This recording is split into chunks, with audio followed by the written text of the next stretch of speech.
بسم الله الرحمن الرحيم. الرحمن علم القرآن، خلق الإنسان علمه البيان. الشمس والقمر بحسبان، والنجم والشجر يسجدان.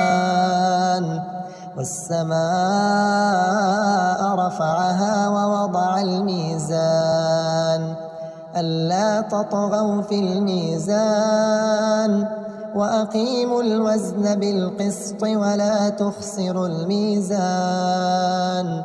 والأرض وضعها للأنام، فيها فاكهة والنخل ذات الأكمام، والحب ذو العصف